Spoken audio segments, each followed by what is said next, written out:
Good morning, everyone. Welcome to the Virtual Writer. I'm CP Vilalois. You're your host and test subject for this endeavor. Just things I just try. You can tell different setup here. One just up and different at my other desk to see about the lighting and how it just lets. Because for me, the video kind of looked a little grainy at times. So see if this might correct that. Um, okay, we can get into our story.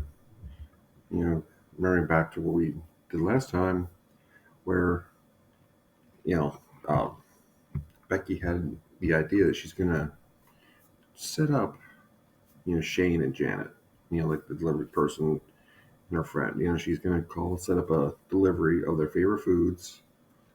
Well, when she knows Janet's going to be there, but she's going to be out. Just did a quick scene break on that. And now we're ready to come back into that. And this is where, we think about, okay, what are we going to do? What would be the next step? What do we want to because either we can do two things. We can do a methodical approach and just go like, I go back and forth. Like I'll sometimes do it like the very linear methodical approach where, yes, it shows it going like, okay, delivery, she's leaving, this and that. Or, like her setting it all up and being proud when she leaves. Or we can just skip a little even further ahead to where she's out and she's wondering how things are going.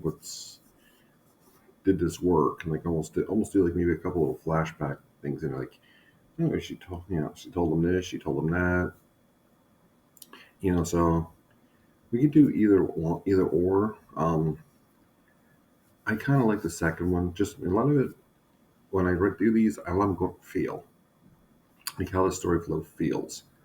You can be manufactured to feel a certain way. Because by editing and everything, it is manufactured or creating, but I mean, it's like we can actually, in a non-organic way, just sit there and we can create, the feel of it, the heart of it. By what I mean by that is by forcing it in and edit it, making it look smooth. Um, to me, when you do it organically, is when it just feels like a certain way. It just feels like this is how the story would go, or it feels that it works better. As storytellers, we all know how to tell a story. We've heard hundreds of them, thousands of them, so we know what we want to hear. We know what we want to say. It's just usually how do we convey it? How do we share what's in our minds on paper? That's the hardest thing. Like we can, it happens all the time. You take exactly what's in here. You have this great idea, great dialogue, and you put it directly on paper, and you do it word for word. But yet, somewhere between point A and point B, it looks and sounds totally off. It doesn't. You don't know what happened. It's like somewhere we didn't convey what we were thinking right, or it just doesn't look that good. I should written out, whatever reason. Um, and that's part of And then we use editing, we rework it and everything else. But we know what we want to do. We know what we want to experience, and it's trying to convey that experience, that feeling into the story. And that's where, for me, like I said, for me, it's my own terminology. So do it what you will. For me, organically is just what feels right in the story.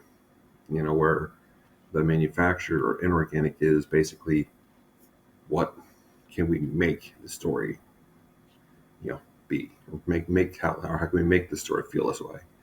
It's kind of like where we try to actually look for that to how do we create that drama? How do we create that conflict? Or so instead of just letting it happen, it's like we are we are making our art. We are making our you know sharing our stories, making our art form, whether it's sculpting, painting, writing. So it's like, this is our vision. So, we all have different opinions on it. Everyone will have different opinions on it. We won't agree, won't please everybody. But, in the end of the day, at least in my mind, we want to write the stories that we're happy with. Like, I'll write what I want to read. This is a story I want to read. I'm going to write it how I want to read it. And hopefully it connects with other people. Sometimes it doesn't. Other times it doesn't connect. It happens. It's like we see things differently. All of us have different viewpoints, different opinions. Excuse me. Things like that. So yeah, I mean, it happens. But when you write for yourself, it feels more genuine rather than trying to write to appease someone else. Because then, for me, you can almost feel like the energy coming off the, out of the paper, off the words. Whether like, okay, it's like this just feels wooden or this feels that. Some people can hide it, some people can't. Editing is great for that. That's the best editors can bring that out. Um, so I mean, it is what it is. So now, spend so much time just talking about that. Let's get into the scene. So, like I said, thinking, okay, jumping a little bit further ahead. So, Becky's on that apartment there. And I said, just, jump up here real quick to just double check all the names. Yeah, Becky, Shane, and Jen. Okay. Yeah. That's the fun part about doing this like one day a week. Can't remember anything about it really. So, let's see. It's like, so you do something simple. Maybe she goes out to eat or maybe she goes for a walk. So let's see. How about she grabbed something to eat and went to a park bench or something? That sounds decent. Let's see.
Excuse me. A little stuffy this morning.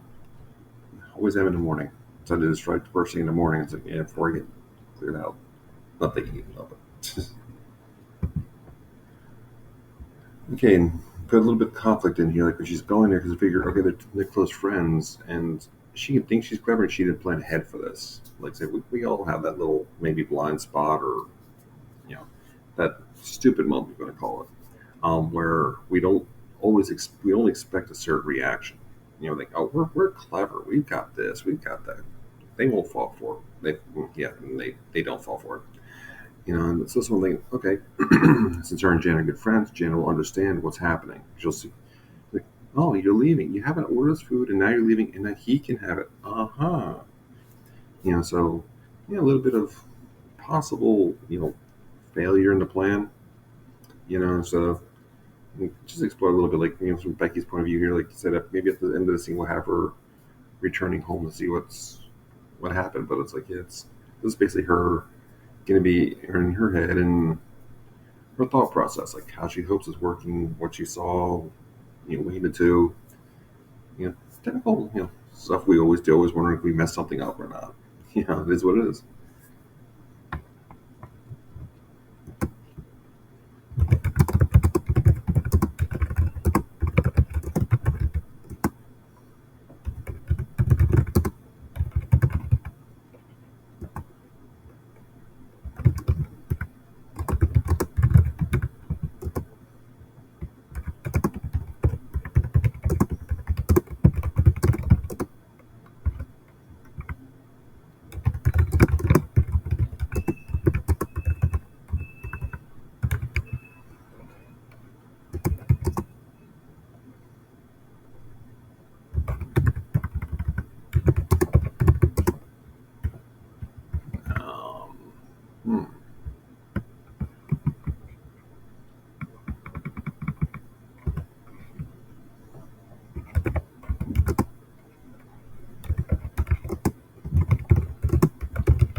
Okay, so going over what I wanted to do here, um, or what my mindset was, I should say.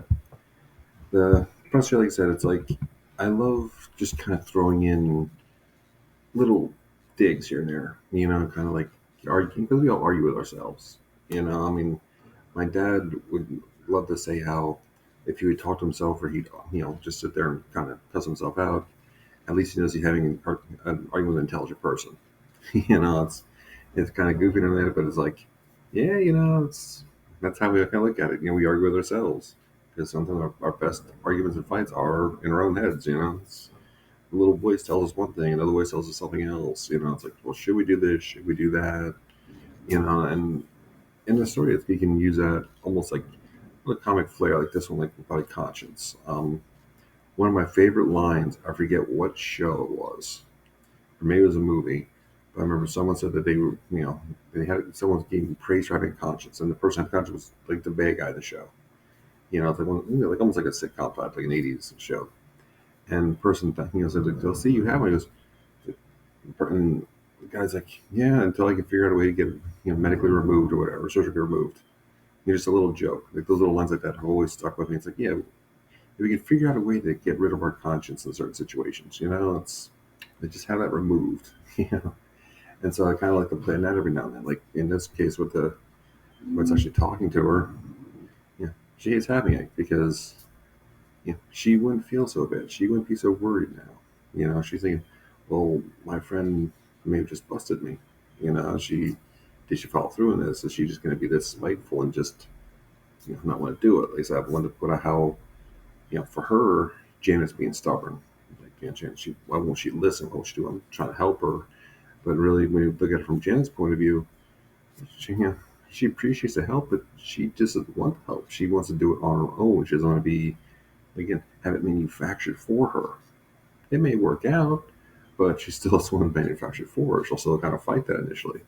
So I mean, it could be stubbornness. It's depending on point of view, it could just be she just doesn't. She's on a rush. It's so that's kind of like playing off of those two things. It's like those like that the different perspectives and a little bit of humor you can get out of it. It's like I want yeah she got a line for seconds when they're handing out stubborn and stuff. Things like that, little lines like that you've heard I've heard my parents say or friends say or whatever. And we take them and we always think we people watch and we hear conversations and we hear little phrases and like, how can we use that? Okay, if I take that phrase, I kind of do this. I turn it a little sideways here, or just do maybe tweak it a little bit here with this word around. We re-engineer it into something that we can, use in a story that kind of that conveys the same thought, but also, you know, helps move it along. So now it's like, it's like she's, for her, it's like, you know, she's going through the thought process. She's like, okay, well, I had this plan, but she outed me, or she knows she could have outed me, but she didn't. Shane's going along with it, but will he continue to go along with it? Is this just to get me out of the room? Am I going to come back and, you know, is she going to kick my butt? Is she going to kick? Is she going to kick me out? So and her before she's so confident, like I'm a genius, I got this. Yes, they're gonna thank me when they get married, and now it's like, well, what if they don't? What if this goes sideways and blows up in my face? So I have a little doubt in there. Because we all pretty much go back and forth. Um, you know, it's like one thing I like to do too is like with thoughts. I love italics. For thoughts. This right here, this is something that's technically a no-no for anyone out there that would be editors or editors that want to sit there and go. Mm-mm-mm. Technically, if you use a dialogue tag like she thought, you don't need italics. Because it's viewed as being redundant and unnecessary. For me, I just like the italics because it helps us stand out more. So, because sometimes you're just reading, and I mean, I'll do it sometimes. I'll just kind of maybe just zone out, like I'll go into the story and everything, and I'll read it, and I won't read it as a thought because it's not italicized. Even if they thought, it's like Oh, they thought, okay. Because for the longest time, I didn't use dialogue tags 'cause I didn't like to use dialogue tags. And I use them a lot more now for whatever reason I started to. Because it just was like almost like a punch in the nose, like he said, she said. You know, every time you have a tag, it's just kind of almost like a punch in the nose. Excuse me. So my eye. And so I didn't use them for the longest time. And I got a habit of using them more. So I'm like, okay, it's like I'm plugging in kind of because I can use them as opening something else up, or just limited confusion about who's talking for anyone that you know for a reason. Because sometimes I get mixed up when I'm running with who's saying what, and I have to go back. Oh, he said this. She said that. Um, so for me, it's strictly a stylistic choice. I mean, it's not what's often accepted or praised, but it's a stylistic choice that I personally like. So, and let's see, we about 10 minutes ago in this recording, so let's get a little bit more in here and then wrap it up. Let's see.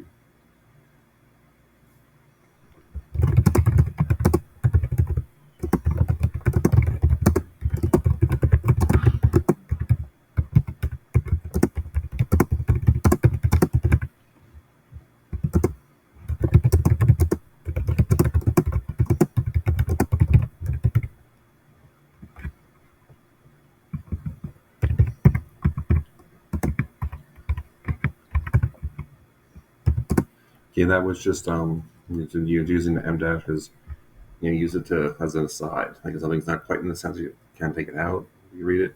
Or in this case, more emphasis on it. So it's like, yeah, and they're like, well, they won't kick me out. You need to pay the rent. And so I kind of just felt like that route's a little bit better than being a separate thought.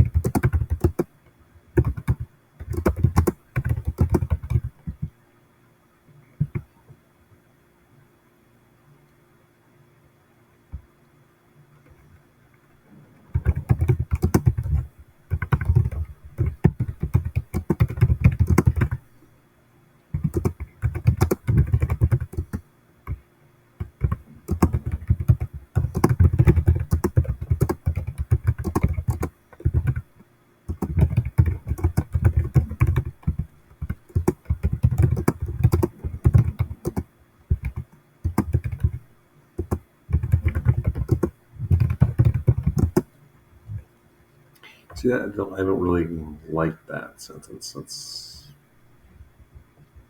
hmm.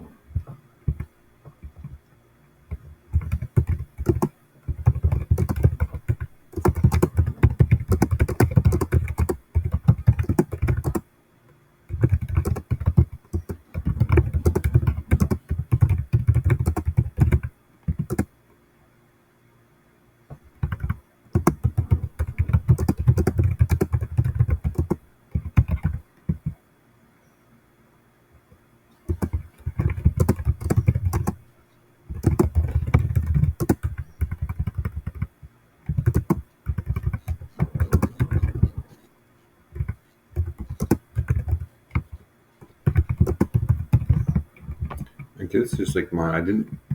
This sentence felt clunky to me. Because like I said, it came out kind of yeah. I don't know. It's I'm not really feeling that one too much. This still good. Feels maybe a little clunky, or not clunky, just maybe not right. This whole section here. Um, but maybe leave it for now and come back next week if I have an idea and we can cover it next week, or excuse me, or even during editing. And someone else might see it different. That's the one thing is like we don't always see what we think we see or we want to see. So it happens. That's why it's writing. So we write it, then we edit it. Writing isn't editing. Editing isn't writing. At least we hope not. If it becomes that, there's a problem. We did something wrong. Let's see.